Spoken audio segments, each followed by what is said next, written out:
physical activity is absolutely great. It lifts the mood. It gives distraction. It changes the thought processes. It changes the focus and attention that we've got. At the same time, it's releasing all those hormones that you're saying and the sort of neurotransmitters that excite us. Interestingly, why is Brazilian Jiu-Jitsu the most addictive combat sport I've done? It's the same as all the others on a lot of respects. However, there's one heck of a lot of physical contact of a particular type, even more so than when I was doing judo. If you rub your hand across hairy skin at a speed between 1 and 10 centimeters per second, hairy skin, it sets off C-tactile afferent fibers that go into the spinal cord, into the neurology, spinal cord, up to the brain, releasing oxytocin, exciting all the areas responsible for social bonding and cohesiveness. So you just feel good and you get like this brotherhood and bonding with the guys at training. It's one of the reasons I had a bad week this week. So I made sure that I was at Brazilian Jiu-Jitsu every day.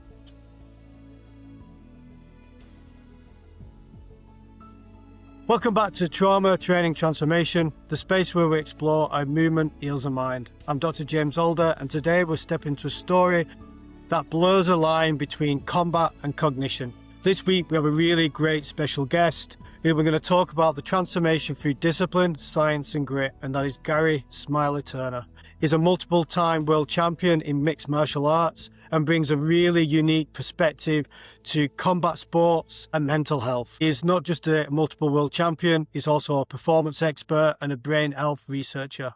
Resilience isn't just about defiance, it's about awareness, the quiet courage to rebuild when the fight is over. So Gary, thank you very much for being part of the podcast today. It's great to see you again. For the audience listening, please tell us about yourself. How many titles did you win and where does the nickname come from? All right. Okay. So yeah, I'm Gary Turner, fight nickname Smiler.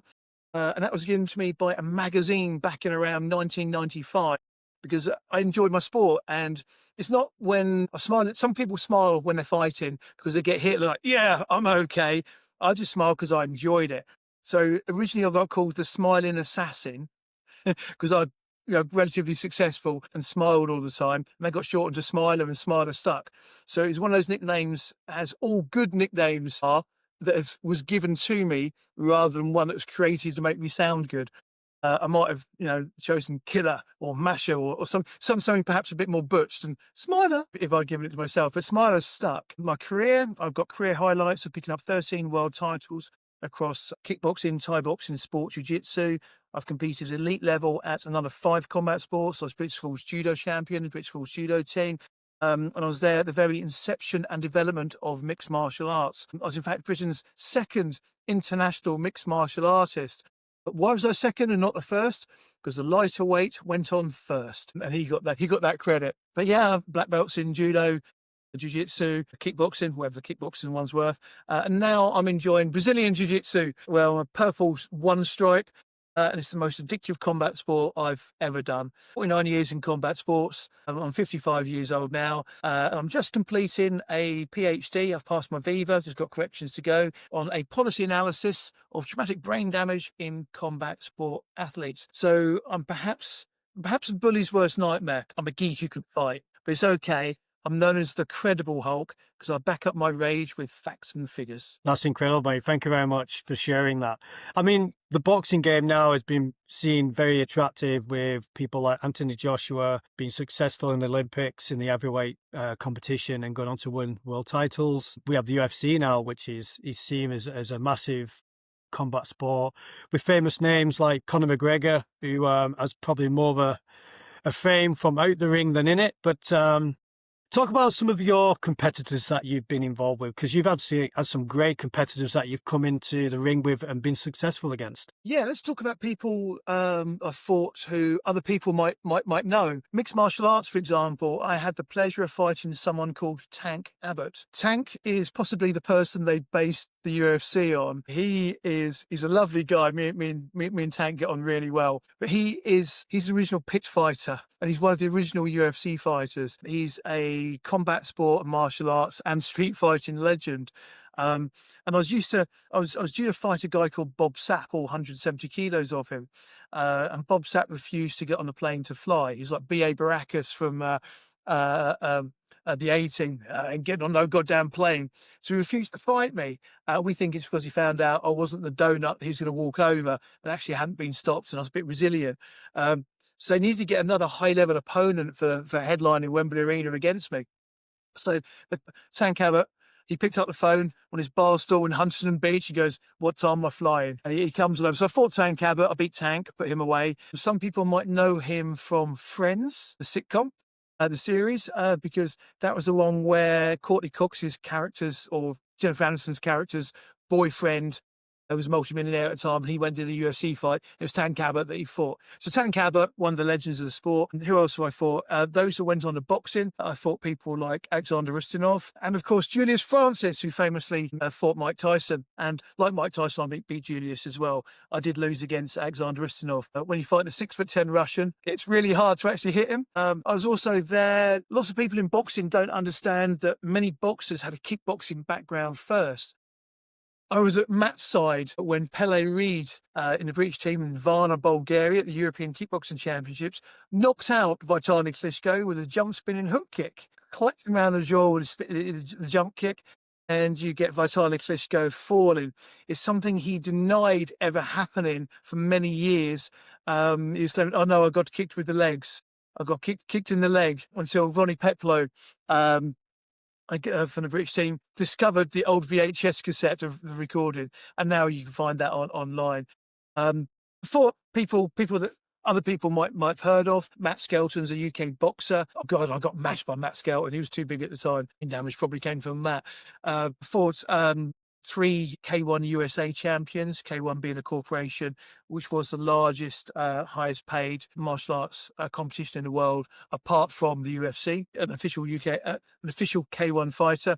And I fought 3 K1 USA champions. I drew with 2 and beat 1. So I would say that I've pipped the post, 1 win against 2 draws. But yeah, I've been around the block a few times. I've still been known to do the odd competition now for Brazilian Jiu-Jitsu, but I just do it for fun and health now. That's incredible, mate. I mean, the years of your competitiveness, doing multiple ranges of combat sport are incredible. 76 I started, 78 I started competing. I started competing in sport in 1974. I was 4 years old doing swimming, backstroke of all things. Yeah, I've been out there, been there, seen it, done it, got a few caps, gone back for quite a few more, signed a few T-shirts. And for those that always ask the question, I'm like a footballer of the 80s compared to the Premiership of today. We did it for love back then, not for money and not for fame. We would just get a phone call. For example, I opened for Arnold Schwarzenegger, the Arnold Classic in Ohio. It opened with Friday Night Fights, and it started with K1 UK versus K1 USA champions, me versus Carter Williams. I got the phone call a week before. "Gary, we've got a fighter pulled out. Can you make the show?" So bear in mind, I've got employment and such, like, self-employment, clients, all the rest of it. I'm like, "What time do I fly?" We just did it. I didn't even ask what money was, because we knew it'd be peanuts. So it's a different era. I'm first generation mixed martial artist. I'm second generation kickboxing. I was there at the inception and development of the sports, which is a privileged position to be in, especially when the fighters of today, probably haven't even heard of me, which is always quite good. Very much so. I mean, you look now, based on your own experience, to what the fight game's like now, be it boxing, kickboxing, Thai boxing to UFC. There's loads of different belts on offer and athletes involved now, but do you see it, has it advanced a lot since your day? Has it been more commercialized, or is it just as exciting now as it was when you was involved in the fight game? Which still as exciting now as it was back then, that's for sure. Someone said in the gym the other day, if I go back 20 years in time, train for 5 years back then come back, I'll kill everybody. And I looked at him and went, "No, you'll get mashed. The sport has moved on. We're learning the stuff that I was doing back then, and it's not going to work against the skills of today." Back in the day, for example, you used to be combat sport versus combat sport. Now, mixed martial arts is a hybrid. You can't have a single gap in your game because you'll be exploited. Back in the day, were strikers, grapplers, throwers, that kind of thing, a little specialist. But nowadays, it's an amalgamation. It's become a sport in its own right. But yeah, it's an interesting position to be in, watching the development of it and seeing how it's gone. Back when it came to kickboxing, there's only 4 world titles that were worthwhile having. Now you can get one off the back of a cornflakes packet. I've got people that have done a local show and call themselves world champion and things like that. It's got watered down. What is missed by these people wasn't missed by me and my generation of fighters, because we didn't care about titles. It was who we fought and the experiences that gave that counted. Uh, there's a lot placed on fame now. We didn't care. We didn't have any fame back then. We just did what we did. So nowadays, even though the sport has advanced and the technical ability has gone through the roof, that's without doubt, which makes the excitement still there. Sometimes I feel the focus is off and it's too much on show, too much on fame, too much on glory, rather than just being the best person that you can. Is that something to do also with the people running these organizations? So you've got IBF, WBA, WBO, WBC in boxing, and then UFC is competing against other formats of that competition. Then you've got judo, then you've got jiu-jitsu now, which is now overtaking wrestling in a way as a competitive organization. And then you still have your Thai boxing, which is quite famous around the world. Is because there's so many competing environments to be in. And like you said, you have to be proficient in all of these to be successful in the sport. Is that why there is so many belts to fight for? I think it's because of business. I mean, I was elite level at 8 combat sports, and I went elite level at my 9th in my advancing years, using that to resist the decay and decline. It's like it's business now. The sport has always been a business, but now there's some big money getting involved, and everyone wants a little piece of it, and everyone's biting off little chunks and looking to protect their own empires and such like. And it's got kind of yeah, it's got. I find that sometimes it's missed the way, but also what happens, people start believing the hype and start believing the image. For example, the amount of spats that take place at face-offs and at press meets and weigh-ins. Compare that, for example, to me and Julius Francis. We're sitting there at Wembley Arena. I give him a box of brandy. It's an honour to fight you. Great to meet you. I'm looking forward to testing myself. I'm not looking forward to getting hit by your big hands. Let's have some fun and I wish you well. Tank Abbott, for example. We're at the press meet and he hadn't met me and I'm there in my goggles. I haven't got contact lenses. I'm in the press meet, Guy, Eurosport, all the rest of it, they're filming it. And I go up to Tank and say, hey, Tank, I'm Gary, how you doing? Hi. Is it okay if I have a photograph? Yeah, sure. I need a photograph now before you've messed my face up. And he's like, don't I mess your face up? I went, I'm the fella you're fighting Saturday. And he roared with laughter. We had a hug and a picture was taken. And then, I beat him. I checked he was okay afterwards. I helped him find his tooth that I'd knocked out during the fight. And we just shared a few brandies in the bar afterwards to had a laugh. It's the camaraderie. K1 Basel, the Andy Hug Memorial, 8-person professional K1 tournament, 2 super fights as well. To give you an idea what it was like on the circuit, we were all doing our own thing on the night before the fight. We've had the weigh-ins the day before, the press meets, everything. We've done a final preparations. We've been to the venue and seen it. We're like, okay, what did we do the night before? So now I'm there with my corner. She said, hey, should we go and watch a film? Basel High Street, on like 8 or 9 cinemas down. It's like Leicester Square. So yeah, let's go and watch one. What are you watching? Anger management. So we're there. No word of a lie. When we got there, every single fighter, apart from Sue, was in there with their teams watching the same film. It just conspired that we all were there in the same place. I was sitting in Bjorn Breggy's seat when he beat me in the second round on that one, lost on points. And he's like a 6'10" Swiss guy of 128 kilos of solid muscle. He goes, I think you're sitting in my seat. I looked at my corner man and he looked at me and I looked at him and went, get him. And we just bundled him. Everyone was just roaring with laughter. So that's what it was like behind the scenes. Interesting, the 2 that didn't go to the cinema, they were keeping separate. The other top super fight, that was it, Stefan Lecco and Mike Bernardo from memory. I might be mistaken. But they kept separate before the fight. They had their fight, and then we didn't see them after the fight.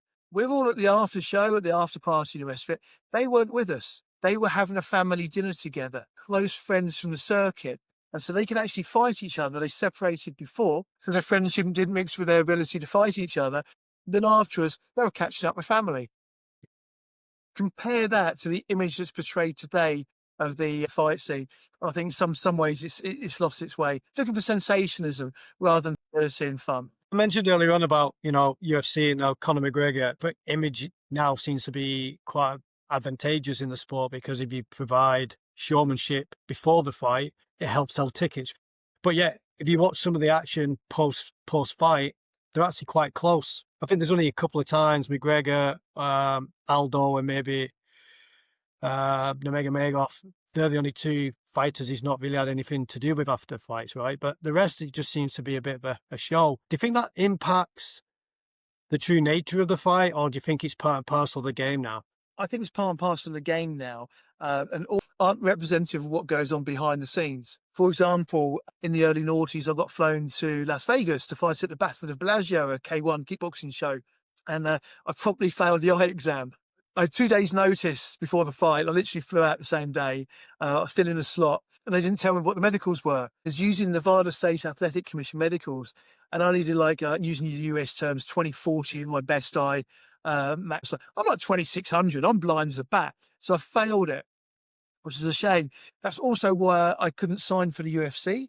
Got Coca, brokered a deal with the UFC. Give you some background on it. They were using Nevada State Athletic Commission, NSAC eye exam. I couldn't sign because of that, but I wouldn't sign anyway. They offered me a 3-fight deal. How much money do you think a new UFC fighter will get? Bearing in mind, I'm an established international fighter. $1,000 first fight, $3,000 second fight, $5,000 third fight, which is ridiculous because also in the clause, they would take 20% of my sponsorship. I was getting paid 20k euros a year by EAS Europe, which meant basically I'd have 3 fights for the UFC, and I'll be paying them for the privilege of fighting. At the Battle of Bellagio, as a result of it, I helped out with marketing. It was really cool because you're working behind the scenes as a fighter. You're behind the scenes as a fighter, but now I'm seeing it from a different perspective as well. And Mike Tyson was there for the marketing, which was really cool. And I was there just sitting back with my corner man, watching him and Bob Sapp rehearsing having a spat in the ring. They're rehearsing getting it right. Bob Sapp, apart from refusing to get on a plane and fight me, he fought Chemo Leopoldo on that fight. And at the press meet, he threw a glass of water over Chemo. We were carefully setting up beforehand how much water was in there to make sure I only got Chemo and no one else. So what you see on TV isn't always the reality of what's on in the background. So it's quite nice watching these guys do it the right way. And honestly, they were having a right laugh about it as well.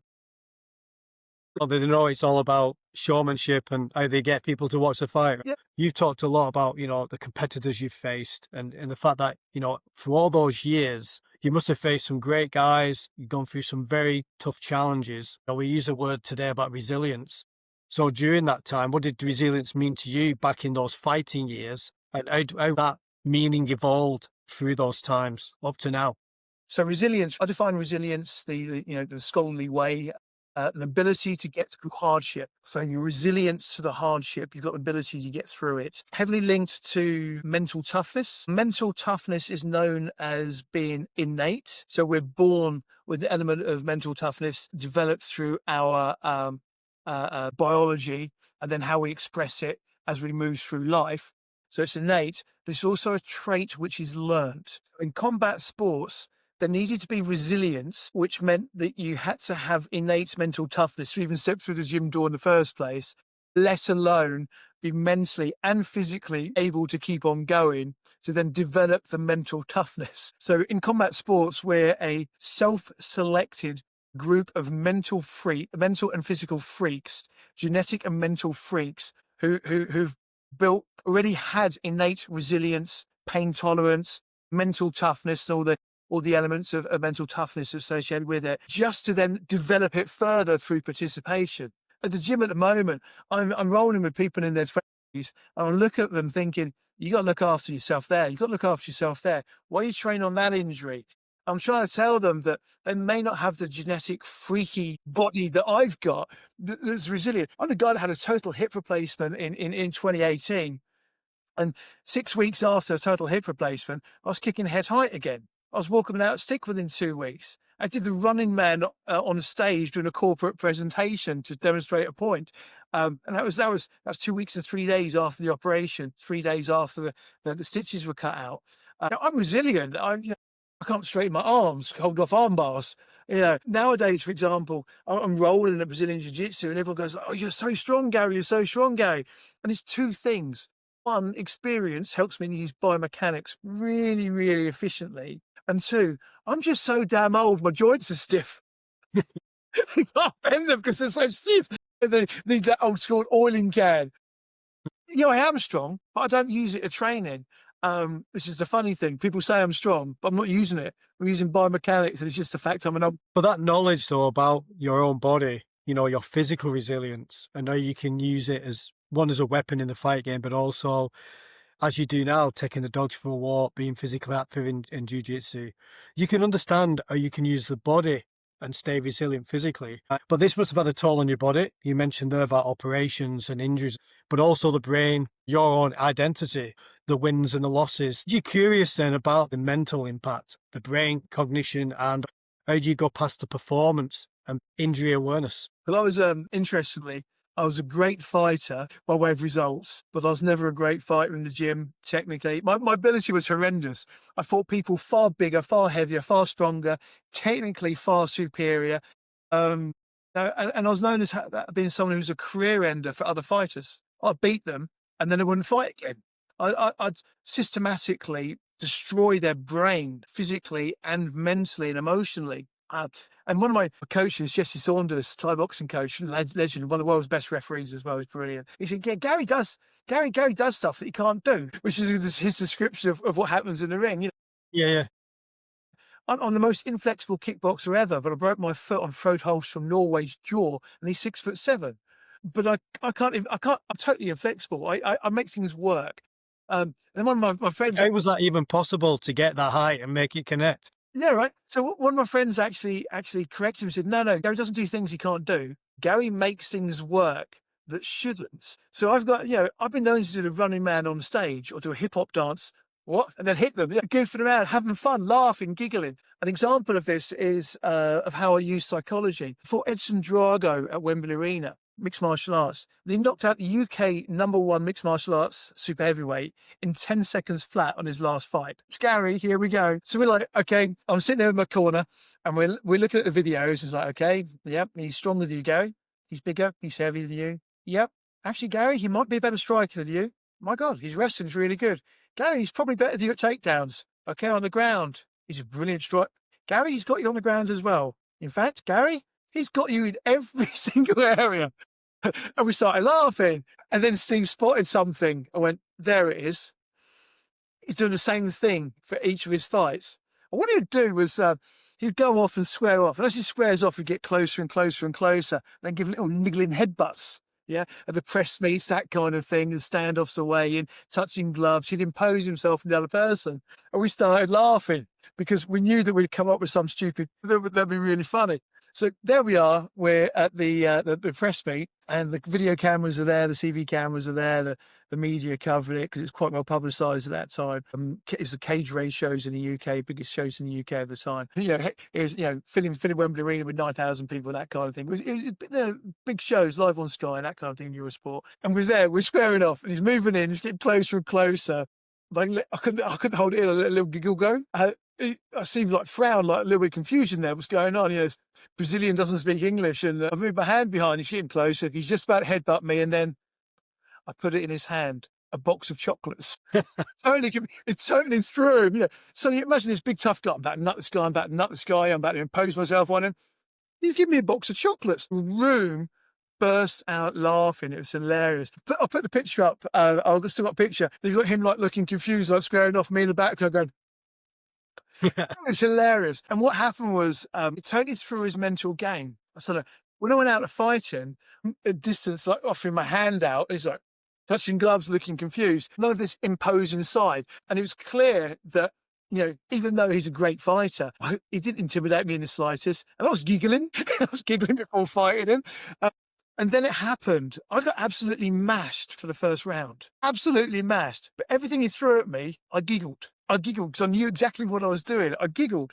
He opened a cut that played my career. There's one stage on the ground. Someone's got a camera shot of it as well. He's laying the ground and pound down. Like I managed to block it. And I go, ha ha! Because I managed to block one of the shots from getting ahead. But all the time during that first round, I was kicking in the same spot. Boom, the same spot. That's the only thing I was doing. I was chopping down that tree, one strike at a time, same spot, same spot, same spot. And because I'm mentally resilient and physically resilient, my body could take it, much as a brain could ever take it. Come on to that probably later. But I was just, I knew I could get through it. You could just stick on strategy. It's like poker. If you stick on task and say with the strategy without going on tilt, as they call it, playing, you'd always be up. But yeah, I wasn't on tilt. I was on task. I was on point. Kick it, and he didn't come out for the third round. That's you. Okay? And that's because he wasn't able to intimidate you. And I demolished his leg. I was just gone through it and demolished the leg. I was just concentrating on task, and he never fought again. Hey, real quick, if you're enjoying the episode content, hit subscribe, leave a 5-star review on Apple or Spotify. It only takes 10 seconds and really helps to grow my podcast. Leave a comment or DM me on @transformation through training. I read and reply to every comment. That's a credit to you because of your physical ability, but also your strong mental robustness and resilience.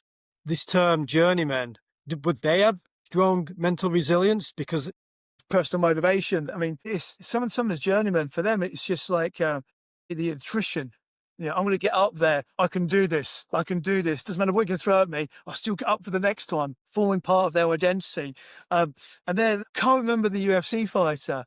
He's got a hilarious book. His mother's actually written a warning: "Do not read this book. My son's a dick," on the back. It's I'll find out. I remember what it is and send it through. But the book is absolutely, you roar with laughter all the way through. But he says his hardest fight was a kid on college campus, a geeky kid. He basically pounded this kid, and the kid got up and kept coming back for more. And he kept on putting him down. And the kid more demolished than before, getting up. And in the end, he walked away. And he repeatedly did this until the end. He realized that it doesn't matter how many times he hits this guy, doesn't matter what he's going to do with this guy, he's never going to beat this guy. He's always going to stand tall again at the end. And he said that was his toughest fight. I think there's a few teaching tales there. That kind of mentality, I believe, is what journeymen have. They've all got their own unique, individual, personal motivation for doing what they do. And I would say if you can be a journeyman, do it in the sport, you don't get brain damage. Obviously, it's going to have the adverse health effects. My research area, obviously. They do it because they can, I think. And I think they do it because they are. which is a big part of their own individual identity in the sport, right? When we get to a level where we do what we do, we keep on going. Transition from sport, I learned a lot from Dr. Beatty on this one. Transition in sport is really hard. Transition away from sport, when you've suddenly lost that identity and everything else that kicks in, it is really, really struggling. And you guys have it, you're ex-military, Civ, obviously, the transition from military life to civilian life, I know it's really hard because my friends that I work with, one of them, I asked him to do it and he didn't do it. Incredulous that he was a superior level in the management system. He asked a subordinate to do something. The subordinate didn't do it. He's like, he hasn't done it. I'm like, yeah, civilians, we're crap. We're not as good as military. It's a different mindset. You're right. When you have people working underneath you, the job itself, there's no grey area. You do as you're told, you get on with it. Obviously in civilian life, it's a little bit more, it's more grey than black and white, I would say. Yeah. You talk about your own individual uniqueness in physical activity. We all know, as exercise is very good for the mind. It sends out endorphins, which are part of the improving our mood, reducing anxiety and stress, and restoring our own self-belief. In essence, it's basically an antidepressant of the brain, which is great, but it's more complicated than that because every individual is unique in their own way. So talking about your experience of working both as an athlete and now into academia, can you just tell our listeners what you think comes to the brain when we move with purpose? We move with purpose. That's an interesting one because that's by design. So movement, first off, physical activity is movement. That's physical activity. Even technically, mental activity is movement because you've got energy substrates, etc., moving around the brain and neurology inside our bodies. So, behavior is movement after all. So, physical activity is movement. Exercise would be regular, structured physical movement. When we do regular, structured physical activity, exercise for fun, then that becomes games. When it's played to win, then that becomes sport. And then with sport, we've got individual sports, then we've got equipment sports, we've got interactive and interceptive sports, we've got team sports, then we've even got things like animal sports. I did canicross, canine cross country run. I used to do ultra marathons with 2 huskies. Good old Harley husky, my lead husky there. And you've got horses, equestrian, all the rest of it. All of these activities taking place, but all of them result to one thing: it's movement. So whether it's exercise, games, sport, whatever level of that sport it is, it's the physical activity element of it, which is the key thing. You can layer in different things on top of it. For example, developing mental toughness, the trait side of it. and then the learnt side of it. Interestingly, sports persons have higher mental toughness on various tests than the general population generally. Service personnel, of course, sit above the general population on that as well, and they fall along with the general sports persons. Combat sports tend to have the contact sports have higher than other sports. Combat sports, the highest of all the sports, apart from being on the same level as ultra endurance athletes, because they're sick puppies like we are. There's something different that takes place. We start to program our bodies. So what does practice make? Everyone says perfect. Like, no, it makes permanent. I'm throwing a jab. I look like Jarvis Cocker from Pulp trying to dance. Other the common people, Jarvis, what the heck was that? I'm never going to get a good jab if I train like that. It's deliberate practice that counts.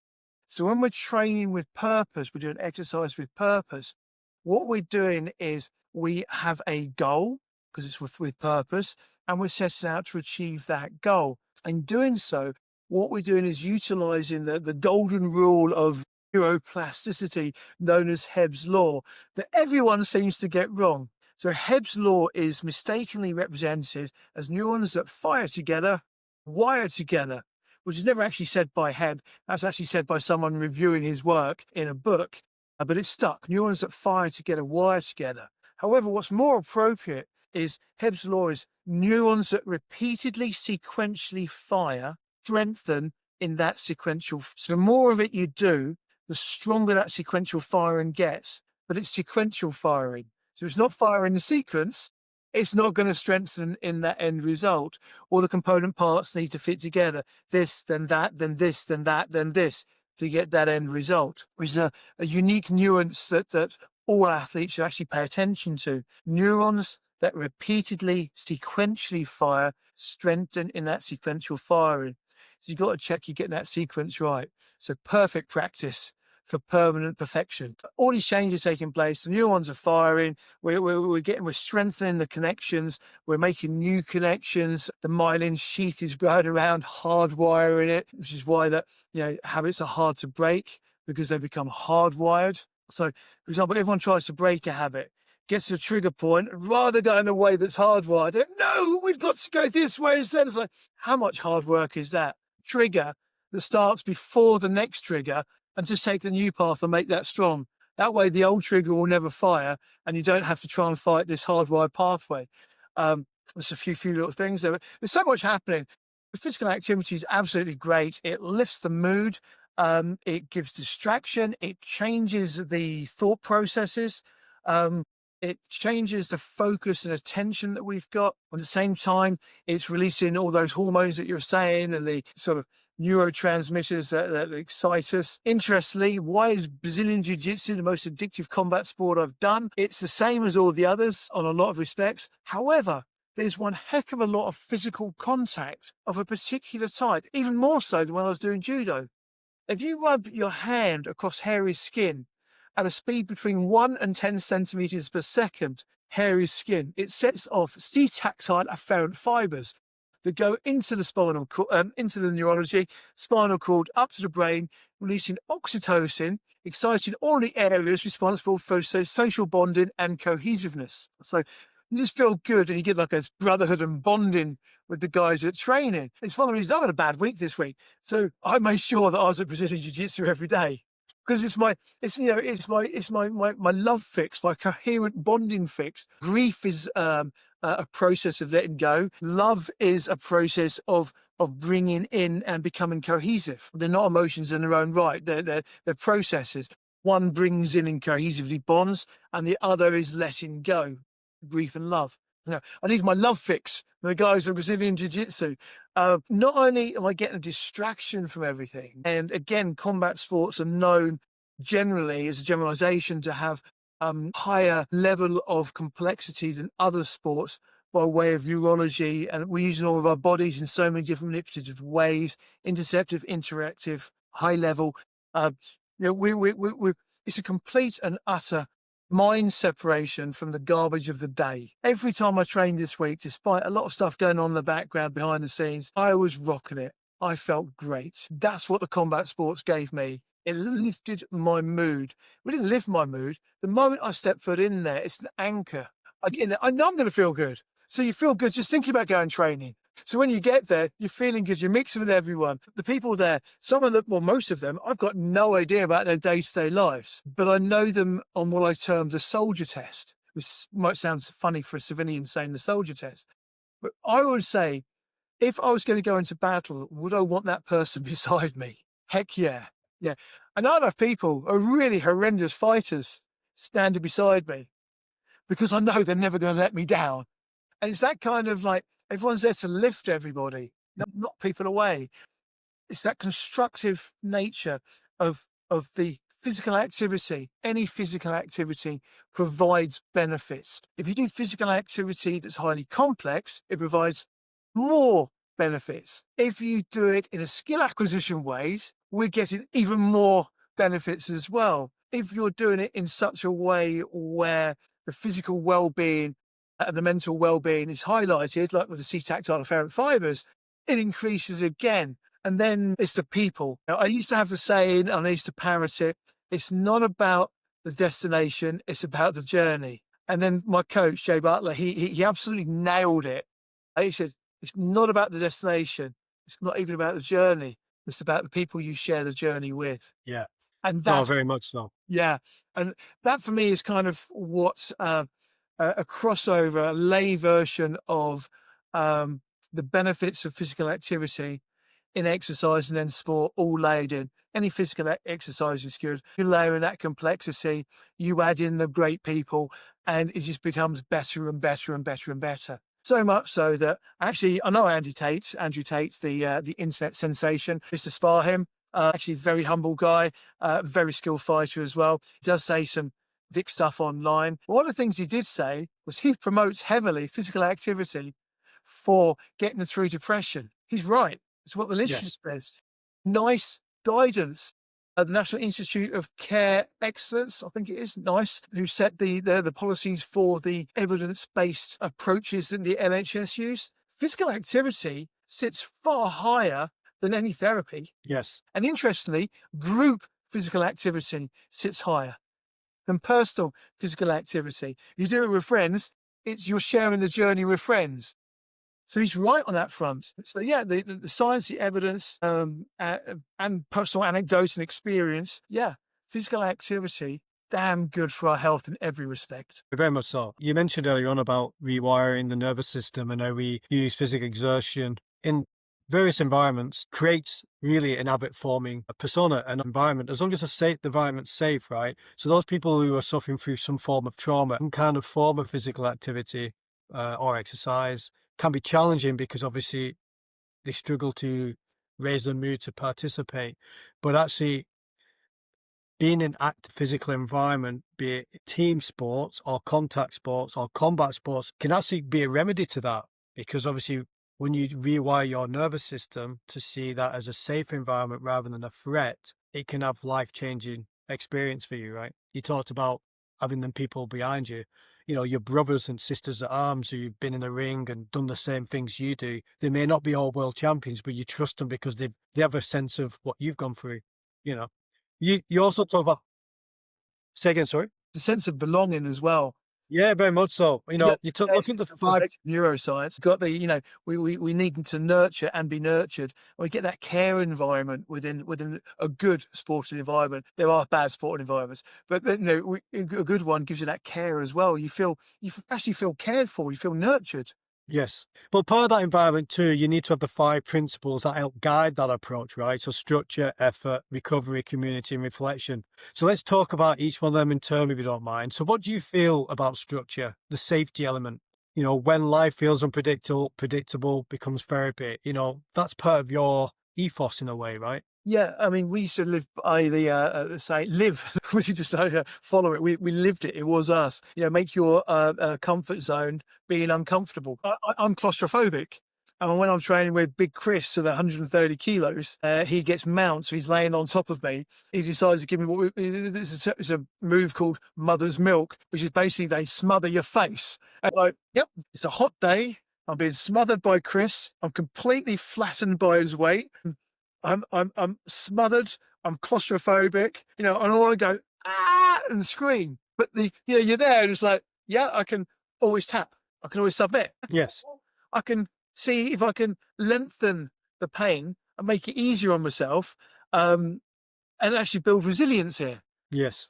So it's an ability where you can always step to the side. No one's forcing you. It's not like the military when you're forced to go. You signed up. You're going over the top. In you go. Poppy day coming. In sport, you can always step to one side. It is actually a safe environment in sport if you understand that you can actually step away. Now, when I say that, it's also very hard to step away. When I retired in 2009 as a professional, I went and spent a decade doing ultramarathons. Now I'm doing Brazilian Jiu-Jitsu. I was always doing sports. Journeymen, they can't step away. Tyson Fury, he can't step away from the sport. It's his stability. Yes. I wish he'd find Brazilian Jiu-Jitsu because then he won't need to give himself the brain damage. I mean, he's a big guy. He'd probably be very good at that sport, right? He's like me, looks absolutely horrendous, but gets the result. It's the thing, sports about the sports performance. It is not about the biggest, strongest, the best. It's not about the one who can think the most, who's got the most data, so they can interpret it, predict what's going to happen, and do it. It's all of that plus someone that's got what I term the spark. It's that thing that just sets them apart. Why they can continually do well at the sport rather than just Sometimes I leave it in the gym. I looked horrendous in the gym because I'd handicap myself. I still do. I spent a year in Brazilian Jiu-Jitsu fighting off my back. I'm a judo black belt. I fight on top. Yeah, I can fight on top, but heck, I'm underneath. How do I block this? What do I do? It was a whole new world for me. Now I'm quite comfortable. Yeah. Yeah. No, I'm stable. Now I'm going to start what can I do to capitalize on it? Well, that ties in nicely to our next thing, which is effort, which equals trust, right? So controlled exertion reminds the brain that effort, that effort being on your back can coerce, an explosive reaction, but in a calm way because we're resilient. Yeah, it's remembering as well that less is more. So what do we actually need to do to actually achieve the result? As I spoke earlier about my biomechanics and stiff joints, I had someone the other day trying to armbar me, and I just managed to lock it off quite nicely with my old stiff joints. And I locked it here, locked it there. I locked off on his leg. The elbow was locked against his leg. Basically, I set a structure up that the harder he pulled, the more he's putting against himself. And because he was squashed, I didn't even need to have anything to hold a position. It was just all biomechanically supported. And he's like, God, you're so strong.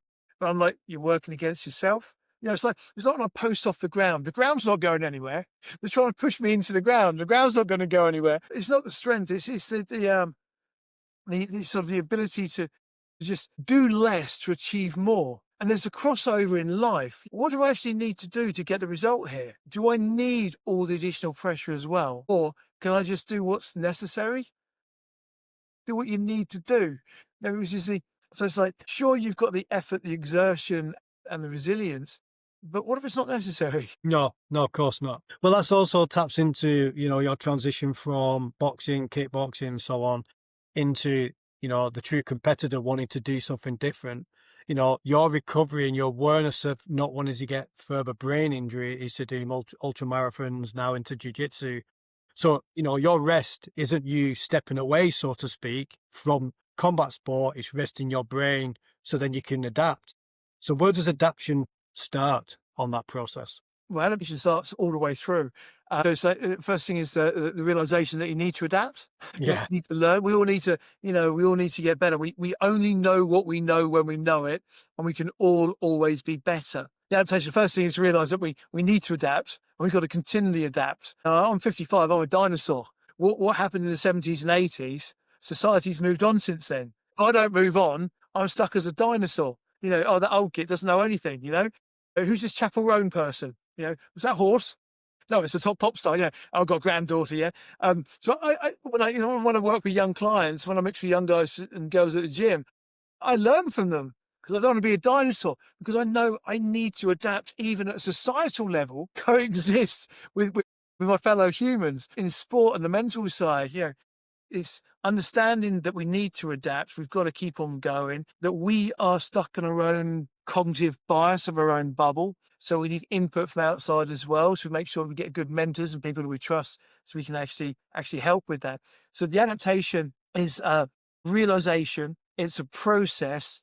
And then we've got the biochemical, physical happenings in the background that help as well, of course. And that, of course, needs rest. It's like if you're doing study, short, sharp, intense, deliberate practice, and then you've got to give it some diffuse thinking time. You got to allow the connections to actually grow and actually connect.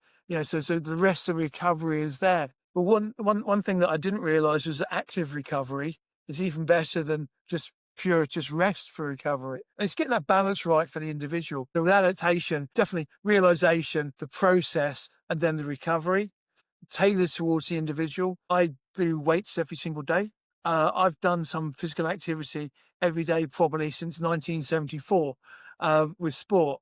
The sport alone, let alone exercise. I don't miss a day. Oh, but you need 24 hours. Well, yeah, I trained at 10 o'clock this morning. I'm not trained until 10 o'clock tomorrow. That's 24 hours. I'm still trained every day. Yeah. And consistency counts. I do 10 minutes worth of weights a day, sometimes a lot less. It's amazing how quickly you can mess up a body part in under 10 minutes. Oh, very much so. I walk the dogs, I come back in, pick the weights up, give my weights, and away we go. And the guys at the gym are like, Gary, you're trying to put a size on because you're getting bigger. I'm like, I'm actually trying to get strength and power. I don't want to get bigger. I got to carry that weight. I don't Yes. want to. It's just little bits add up, little habits add up, little consistencies add up to the success. It's also being part of that environment too, right? You don't have to, yes, you talk about doing 10 minutes of weights yourself, but you've been part of a community all your life, be it the combat community to academic community to work communities, right? I was part of the military. I have lots of veteran colleagues I know and still in touch with. I've played rugby all my life, been part of that as a coach, a referee, as a player. I'm still part of that community. CrossFit's a big part of my life now. It's been a massive part of my healing process. And it's not just the people, it's the recognition of effort that you put in. The effort that you put as an individual is respected. So we heal faster when we're around people, don't we? Especially those who have a commonality of what we're going through. But how do we understand that language of effort as individuals? How does that help us heal? Well, the effort is taking that step, I would suggest. Because once you've taken one step, it's then very easy to take the next few. Yes. But we're saying about doing physical activity, rest. Some people who are depressed, they have trouble even standing up. It's not that they're not doing anything. It's that they're doing everything. It's just internalized. So I'm not saying that physical activity, just get out there and do physical activity. Life will suddenly be good again. Well, it will be if you actually can. A lot of people actually need the help to come on, up off the chair. Let's get you to take that first step. And then what keeps you taking the steps is the community. Obviously people can become self-motivated. It's a lot easier to be on that journey with the other people again who help carry you and lift you through. So on that side, the people definitely help you heal because they lift, they motivate, they push. Not only that, there's a guy at training. He's an absolute legend. He's a martial arts legend. He's nearly my age, and he's had some major operations. He's a little scrappy little fellow. He turns up consistently. I've seen over the last 3 years his ability to go through the roof. He's never going to match one of the youngsters. He gets up though, and he does it. Different targets. I got tapped by a really good blue belt in his early 20s about 6 months ago. It's like, yay, I finally got you. So this is all jokingly, don't get me wrong. It's all jokingly. Hey, well done. You've just tapped at the time 54-year-old with half his leg in prosthetics with C5 neck damage. You tapped me. Well done. It's like, oh yeah, if you put it like that. So, now that is brilliant. I didn't want to tap, but you nailed it. It was really cool. Hats off, fella. Hats off. That's really good. And my competition is not against the youngsters coming through. My competition's with myself. And it's that being true to myself, showing up, doing what I know is good for me, my personality, my health and well-being. That's how I heal. Yes. I can have the worst training session ever.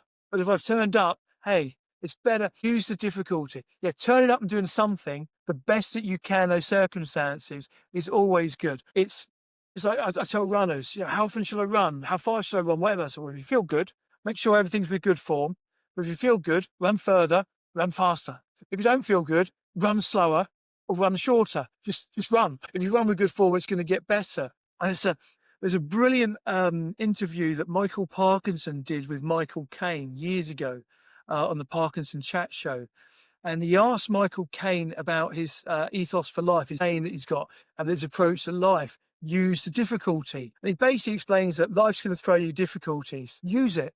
Use that difficulty. Even if you can manipulate it so it's 1% better in your favor, that's a lot better position than where you were beforehand. And quite comically, he then says, of course, the true secret is not to have that difficulty in the first place. It's worth seeking out. It's on YouTube. I found it for someone today.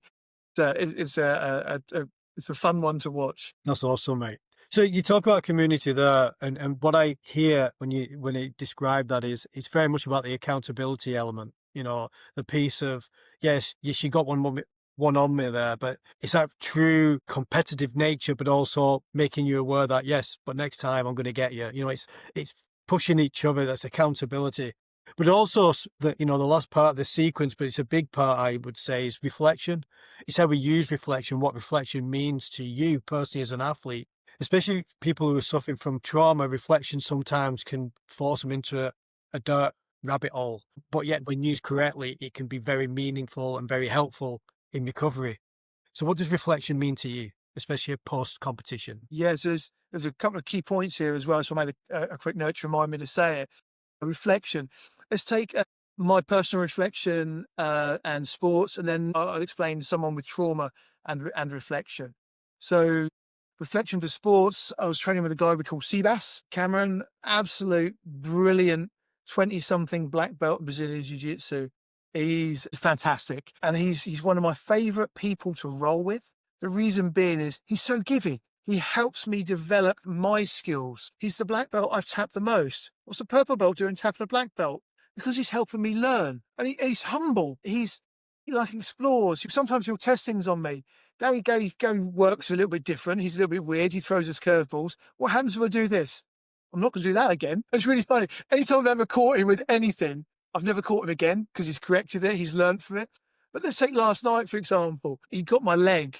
And he's one of our best leg lockers. And what was interesting was he allowed me to pass through 2 of his attempts before he nailed me on the third. He's got the ability to have nailed me on the first. But he allowed me to work out what I needed to do to get out the first. And then he did the next part of the chain. He did the second. Basically, he helped guide me and gave me the space that I needed the right way to then develop and work out of the second. Of course, the third one, there was no way out of it. And he nailed me with it.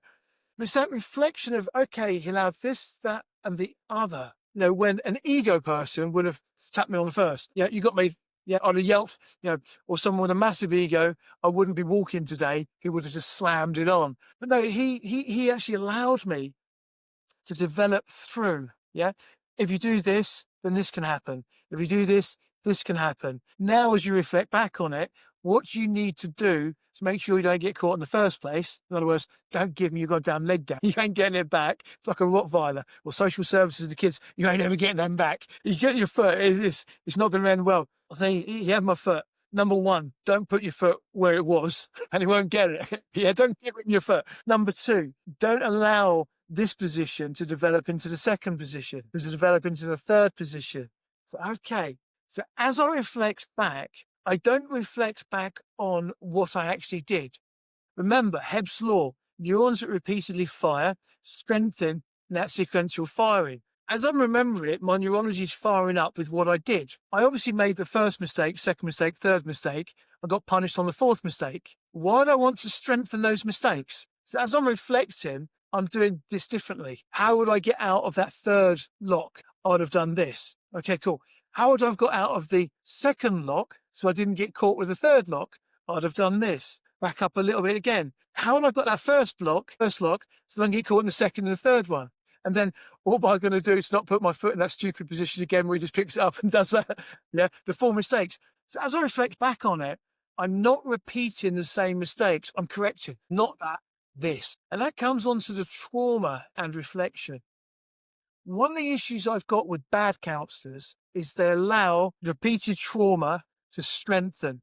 They get you to repeat the traumatic event and hope that you might get some insights, whatever. All they're doing is strengthening it. If I'm working with a trauma client, they never even start to access the memory from the same state that they were in. Now, I might say, yeah, being a hypnotist, I might say, oh, close your eyes if you can. No, I just want to scratch my nose. What? No, I'm joking. Okay, close your eyes. Now they're making it from a little bit of humour. Okay, as you think about that time again, they're really accessing it for a softened position. I have therapy dogs. I've got 2 Labradors now. I used to have the 2 Huskies. Harley's even in a book where someone says that Harley saved their life because it's that important for the therapy work. And the Husky's snuggling. So they've got nurture in the room. Someone doesn't judge. Dogs just give unconditional love. You know, so they're in a safe place. They're accessing the trauma now from a safe place. They're reflecting back on that traumatic event, but it's not the same as before. I never want any person to access that memory in the same way that they have done previously. They've always got to leave that in a better state. The reason being, because of that sequential firing and the fact that it strengthens, we've got to change the way that it fires. So the more times that we can put some changes in, it doesn't fire the same way. That's just in memories. We recall the memory. We call the Word document the memory of the hard drive. Make a few changes, save it back in a changed state. So every time we access a memory, it changes. So we need to change it in our favour, how we want it to. So a big thing on reflection is making sure that that person is reflecting correctly. Reflection can also create harm just as much as it can create good. A good counsellor will never allow, a good therapist will never allow a person to access sort of trauma in the same way. They'll seek to provide a beneficial access to it and a beneficial happening. Oh, what would happen? Perceptual positions is a great one. What would happen if you were the other person? See it from their perspective. What would happen if you're seeing it from a third person perspective? What would happen if you saw it from your dog's perspective, from down there, looking up at it? That's a different way of working. You're changing, you're reflecting back on something, but you're changing the way that gets then restored afterwards. So yeah, reflection's important, reflection's good, and reflection is key to so much, but it's got to be done right. Yeah. No, I do appreciate that, mate. I mean, your unique insights to both combat sports, physical therapy, hypnotherapy, which you utilize as a therapeutic tool, to now your journey along academia. Yeah. So, You know, that could be so much fun. Well, I'm glad you mentioned that. So how do we make your journey? We were that first paper that we did. The rugby. Yeah. To your journey along your PhD and be involved in multiple research projects. Yeah, sure. This is an interesting one. I've got to be careful in various ways here. So one of the things is with the combat sports and with elite level athletes, and especially those that have got the spark. Mine was like an engine. My spark was like an engine.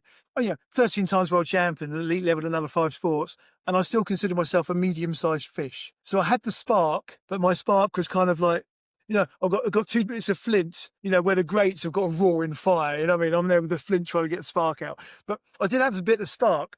There's certain key traits that show through when you're looking at the research, and it cross-references over to my own experiences and the mentorship that I've had from the greats. And you know, when I sit with one of the people who I consider the big fish in the game, I chat to them, ask them questions, I learn so much, and it's great. And what's interesting is Francois Botha, the white buffalo, a boxer, fought Tyson, then he switched to kickboxing. I was in Stockholm having breakfast with him. His manager and my manager are friends, and he's a lovely guy, really, really cool.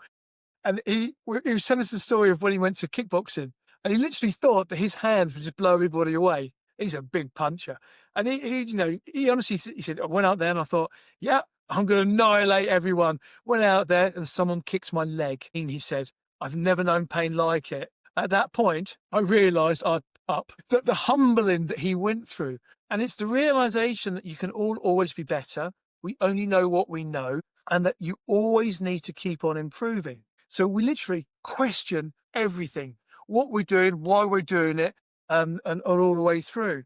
So with my research, I didn't take other people's words for it. My literature review is possibly original research in its own right. I've got things I've not found in literature, conclusions I've not found in literature. In combat sports, every impact, including glancing blows or light blows, will create enough force, enough strain in the brain to create brain damage. And the little hits add up. That's not in there. Head injury assessments. Rugby does a dangerous head injury assessment where they'll test someone. Oh, you passed the test. Back to play you go, without realising there's a temporal unfolding of the traumatic brain damage, and they might be sending someone back who's a talk or walk and die, talk and die, walk and die. When I'm absolutely fine. The next thing, the brain, I believe they've got a hematoma, has got worse, and they end up dying. Natasha Richardson, Liam Neeson's wife, when she sadly died, she had a skiing accident. She was fine, and then collapsed at dinner. I've found evidence in the literature that people can die from a hematoma up to 7 days after the brain damage was caused. It's taken that long to come out. And yet in rugby, they're sending them back to play on in a known vulnerable state. Horrendous. So everyone's telling me I was wrong. People are always defending their positions. And I love it when people tell me I'm wrong, because I like that, because I've got to go and find out why I'm wrong. Sometimes I find out, actually, I'm right here. It's quite cool. Sometimes I find out I'm wrong and then allow my opinion to change with the new knowledge. But everyone kind of told me how to think, how to act, how to behave. Everyone wanted something different for my PhD, for example. An upgrade, I had to do another chapter because I wanted this chaptery. Basically an upgrade. I was credited on the chapters that I submitted for upgrade, and that I answered all the questions that they could possibly have on those chapters. And therefore they went to something I hadn't prepared for. My philosophical position. I'm like, well, I'm not prepared for that, for these questions. So I can't really answer that fully because I got thrown. So I had to end up having to produce another chapter for it that went in my thesis. And my external examiner said, "Why have you got that in there? Take that out." Everyone's comes to their own opinions, their own thoughts, their own backgrounds. And one of the things I've had with my PhD, and I'm still battling it a little bit now with my corrections, is making sure it's my PhD, it's my research. I'm the expert in that. I need to make sure that I get over the line with it. So there's that constant questioning. Am I right? And I've got a thing, I've got to be right. I hold being right so dear that I'm prepared to change my opinion based on new knowledge. So I'd rather be right rather than hold on to long-held beliefs. But in academia, so many people are not. Not only that, who knew the fun that we could have in academia with politics, distribution of power? The first paper I had a name on was the Adam White rugby paper, the editorial where we critiqued World Rugby's research on tackle height trials for lack of ethics. And then the day before our paper was published, the BJSM conspired with World Rugby to allow over 100 changes to an already published paper, including changing the years of data collection, but the data collection changed the same. And worse, they changed it from an intervention study to an observational study.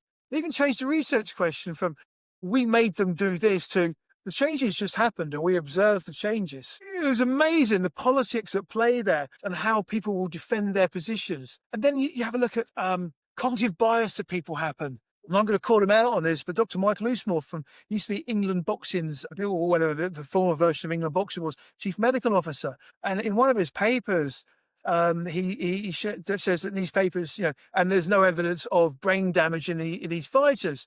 And he gives some citations.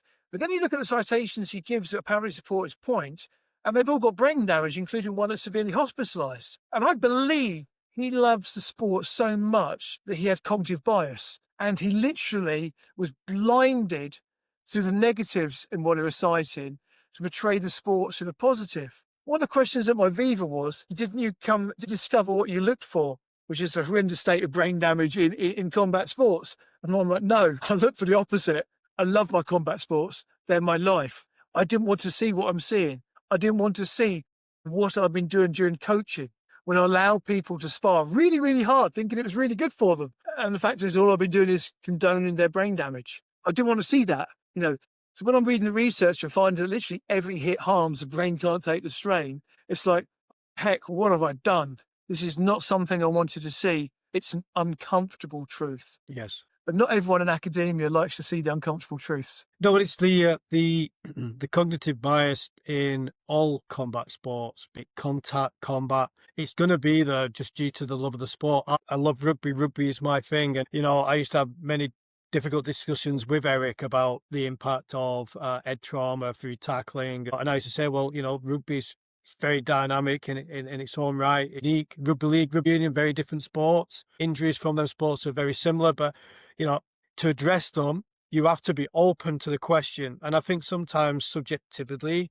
people aren't. They have an opinion and they're not adaptable to accept new information. That being said, though, I mean, these environments are great communities to be involved with. Our research that we've discussed today and been a part of over the last few years, we're not trying to stop people playing rugby, and we're not saying no one should do contact sports, but awareness of issues Yeah. is forearming people so then they can go into this environment and make it a safe environment, both for themselves and for the community. And I mean, very legality of combat sports relies on informed consent. You have two consenting participants fighting with rules in a sport, which is different to prize fighting, where you're fighting for money and it's kind of like a little bit, fisticuffs on the street. It's still always going to be illegal. For boxing, it's got particular case law based on informed consent and the injury levels, and it's on very dangerous legal ground, and UK legislative structure. And it only survived, I think it was 94, it survived being declared illegal in Parliament by only 2 votes. And that was predicated on the injuries levels that were known back then. And now we know that every hit harms, every participant will get the traumatic brain damage. If you think that, to put it in perspective, you will get brain damage. You get enough brain strain by heavy sneeze. If you jump up and down a few times, you will be incurring a low level of brain damage.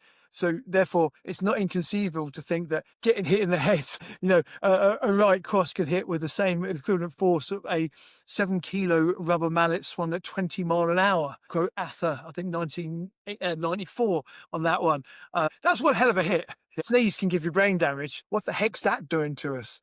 So it's getting that informed consent. Once people know that what they're doing, the results of what they're doing, how it's going to particularly affect them, then they can participate. Why not? But it's the constant denial rugby is a particular one here, where they deny the extent of it. And I believe, honestly, that rugby is still open to litigation for current players because of the way they portray the brain damage. They had some instrumented mouthguard studies, and the head of World Rugby, is it Bill Bowman? Is he the head of World Rugby? So one of his press meets was like, yes, the vast majority of head accelerations were no different to other sports like running and jumping and trampolining. I'm like, yeah, that's because a lot of the sport is running and jumping. It's rugby. That's what you're doing. So you'd expect that. But what they're doing, they're taking the focus off the fact that there's one heck. I was actually shocked at the brain injury burden at all levels of the sport, whether it's elite level or the community level, that the IMG data showed. Knowing the thresholds of brain damage, to the level of sneezing, the brain injury burden on all players was immense. But the publicity around it, the marketing spin was, it's no different to running. It's no different to a little trampoline. It's not even as bad as being on a roller coaster. But that, again, even a roller coaster, the roller coaster, they're head accelerations, but they're over a greater time. It's not the same as the sharp impacts. They're cutting a part of the brain strain criteria out of it by changing the duration of the impact and the way the strain curve goes. The disingenuous portrayal and the deflection that World Rugby are doing, I believe, means that current players do not have informed consent to participate. The knowledge is out there and World Rugby aren't presenting it to their players, therefore leaving them open to litigation. well, that's where, the world of academia and, the growth of knowledge has a huge role to play. But equally, governing bodies on all sports have equally got to, one, be adaptable, two, be accountable, but three, be involved in the conversation so we all can participate in the growth, the enjoyment, and the future of all sports, right? Yeah. But with that being said, though, the environments that we talk about, be it combat sports to contact sports or any sport really, the community element and the participation are still great. They're still what makes it what it is, And you talked at length today about your involvement in these sports and your learnings yourself as an individual athlete, but also your shared responsibility to pass that on to others. So if for the listeners today, what would be your advice in relation to being active, being part of a sport or physical exercise to help combat any chance of any mental health issue that could come along? Yeah. It's that move, move, just move. So physical activity, the physical activity you do will be the one that you enjoy. So find the one you enjoy, do more of it. If you don't like it, find one that you do, but just keep on moving. Especially now in my advancing old age at 55, if you don't use it, you lose it. It's the mind as well as the body. So you need to put your mind under strain and you need to put your body under strain. You're then allowed to need it, the correct recovery, because that's where we get stronger. So, and it doesn't actually mean rest and you get active recovery. But yeah, movement, physical movement, mental movement. My PhD was neuroprotective. I'm firing pathways. I'm never, making new connections, and there might be that odd bit of neurogenesis happening out there. The odd 3 brain cells to join the other 4 that I've got. It's neuroprotective. I'm using my brain. If you don't use it, you lose it. I've got movement in my neurology. I've got movement in my body. It doesn't matter what movement you do, just do it. I love Facebook at the moment. I'm going to call out some friends of mine. Sydney McMean, ex-Marine, is a little scrag at school. I thought it was awesome at school. He was a right individual, a real cheeky chap. He became a Marine. It wasn't academic, became a Marine. Now, I want to sit down with him and learn about his foraging. He gets his physical activity now in various ways, but one of the ways is when he's on his little walks, he forages. The amount of times recently is this mushroom okay to eat? It's like he goes out there and he's with nature. He's got the interest of foraging. I'm like, wow, this is awesome. And another friend every day, little Matthew Drennan. He grew up opposite me, a couple of years below me. I've known him since he was born. My family home was opposite his family home. My parents still living there. He goes out every morning. He picks up pictures up of his morning walks. He's quite a good photographer as well. Nikki Sampson, who I went to school with. Little Nikki's great. The only reason why I don't like Nikki, she doesn't look like she's aged since the age of 20. Some people are just lucky, mate. I'm going old and grey and fat, and Nikki still looks like 20. What's going on? No, but she gets out, she does her photography as she's being mobile. She does like long distance running and such like. Does her photography, and all these little things that pop up. And then you've got these sporting people that pop their sports up and such like. I'm friends with them. A lot of it's quite humbling. A lot of the people, we don't just put up the good stuff, we put up the stuff where things have gone wrong as well. I put a picture up of me. I can't remember what picture it was, but it was the K1 Rumble of the Kings in Stockholm, an 8-person professional tournament. And I lost the final on points. I put fight hours. I love this pic. Boom, boom, boom. And Wissam Faili from Switzerland, who I beat in the semi-finals, goes, I much prefer this one.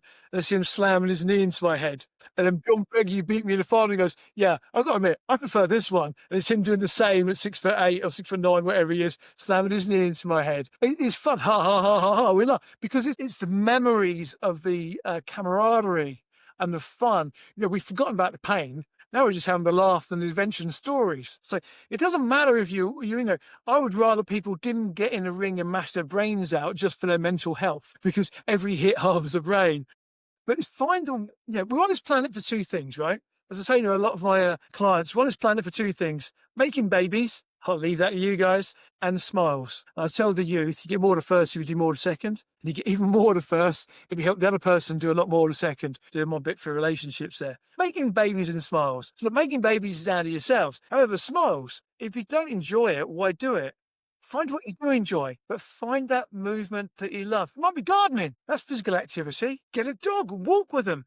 Dogs give unconditional love, full stop. They're amazing.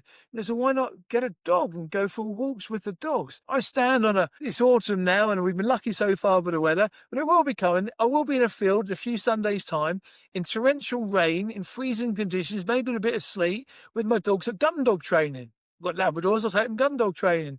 It's great. Yes, we sit around a lot or stand around a lot waiting for our turns to do the retrieves and the rest of it.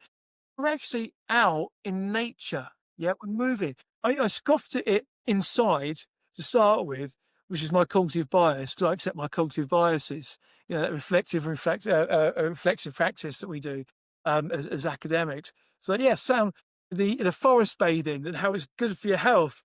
I'm like, yeah, right, come on then.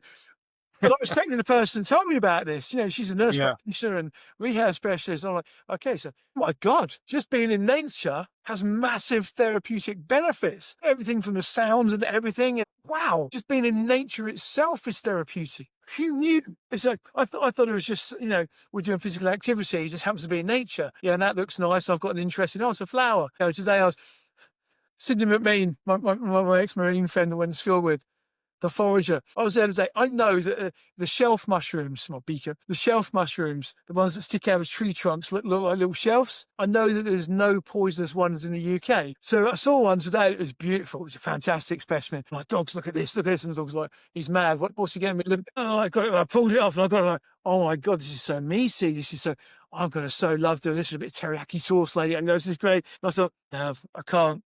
What if I'm completely wrong? I don't know how to forage. So loves it. And my advice would be find the activity you love, do more of it. If you don't enjoy it, do it. If you fall out of love with it, change it. Find your love again. But have fun. Recognize that, it's like me doing Brazilian Jiu-Jitsu. I'm not going to go out there and be the greatest Brazilian Jiu-Jitsu fighter of all time. I'm 55. I only started it 3 years ago. Sure, I've got a great base for the judo and the rest of it, but it's a whole new ball game, literally. Yeah, I'm never going to be competitive with a 20-year-old.